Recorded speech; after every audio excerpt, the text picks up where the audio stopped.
Hi hello ನಮಸ್ಕಾರ ಎಲ್ರಿಗೂ welcome to serial ಸಮಾಚಾರ ಯೂಟ್ಯೂಬ್ ಚಾನಲ್ಗೆ ಸ್ವಾಗತ. ದಕ್ಷಿಣ ಭಾರತದ ಕೋಗಿಲೆ ಎಂದೇ ಪ್ರಖ್ಯಾತರಾದ ಖ್ಯಾತ ಹಿನ್ನೆಲೆ ಗಾಯಕಿ ಎಸ್ ಜಾನಕಿ ಅವರ ಬಗ್ಗೆ ನೋಡೋಣ ಬನ್ನಿ. ಎಸ್ ಜಾನಕಿರವರ ಪೂರ್ಣ ಹೆಸರು ಶಿಶ್ಲಾ ಜಾನಕಿ ಎನ್ನುವುದಾಗಿದೆ. ಜಾನಕಿ ಅವರು ಹುಟ್ಟಿದ್ದು 1938ರಲ್ಲಿ ಏಪ್ರಿಲ್ 23ರಂದು ಆಂಧ್ರ ಪ್ರದೇಶದ ಗುಂಟೂರು ಜಿಲ್ಲೆಯ ಪಲ್ಲಪಟ್ಟಲ ಗ್ರಾಮದಲ್ಲಿ ಜನಿಸುತ್ತಾರೆ. ಇವರ ತಂದೆಯ ಹೆಸರು ಶಿಶ್ಲಾ ರಾಮಮೂರ್ತಿ, ತಾಯಿ ಸತ್ಯವತಿ. ಇವರ ತಂದೆ ಕೂಡ ಆಯುರ್ವೇದಿಕ್ ವೈದ್ಯರು ಹಾಗೂ ಶಿಕ್ಷಕರಾಗಿದ್ದರು.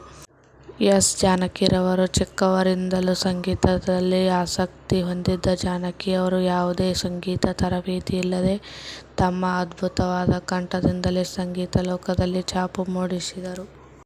ಎಸ್ ಜಾನಕಿರವರು 17ಕ್ಕೂ ಹೆಚ್ಚು ಭಾಷೆಗಳಲ್ಲಿ 48,000ಕ್ಕೂ ಹೆಚ್ಚು ಹಾಡುಗಳನ್ನು ಹಾಡುತ್ತಾರೆ.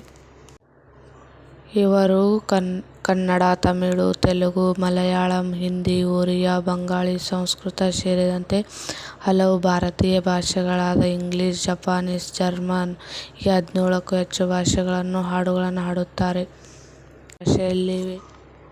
ಎಸ್ ಜಾನಕಿರವರು ತಮ್ಮ 18ನೇ ವಯಸ್ಸಿನಲ್ಲಿ 1956ರಲ್ಲಿ ವಿ. ರಾಮ್ ಪ್ರಸಾದ್ ಅವರನ್ನು ವಿವಾಹವಾದರು.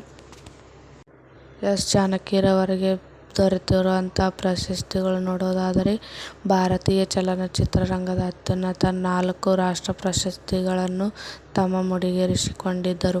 ವಿವಿಧ ರಾಜ್ಯ ಸರ್ಕಾರಗಳಿಂದ 33ಕ್ಕೂ ಹೆಚ್ಚು ರಾಜ್ಯ ಪ್ರಶಸ್ತಿಗಳನ್ನು ಪಡೆದಿದ್ದಾರೆ. ಎಸ್ ಜಾನಕಿರವರ ಪತಿ ವಿ. ರಾಮ್ ಪ್ರಸಾದ್ ಅವರು 1992ರಲ್ಲಿ ತೀವ್ರ ಹೃದಯಾಘಾತದಿಂದ ನಿಧನರಾದರು. ಪತಿಯ ನಿಧನದ ನಂತರ ಜಾನಕಿರವರಿಗೆ ತೀವ್ರ ಆಘಾತವನ್ನುಂಟು ಮಾಡಿತು.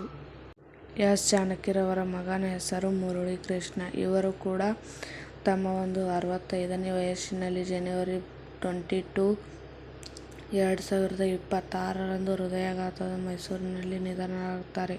ಮಗನ ಅಗಲಿಕೆಯ ತೀವ್ರ ನೋವಿನಲ್ಲಿದ್ದ ಗಾನಕೋಗಿಲೆ ಎಸ್ ಜಾನಕಿಯವರು ಮಗ ತೀರಿಕೊಂಡ ಕೆಲವು ತಿಂಗಳಲ್ಲಿ ಜುಲೈ 11, 2026ರಂದು ವಯೋಸಹಜ ಕಾಯಿಲೆಯಿಂದ 88ನೇ ವಯಸ್ಸಿಗೆ ಮೈಸೂರಿನಲ್ಲಿ ನಿಧನರಾಗುತ್ತಾರೆ.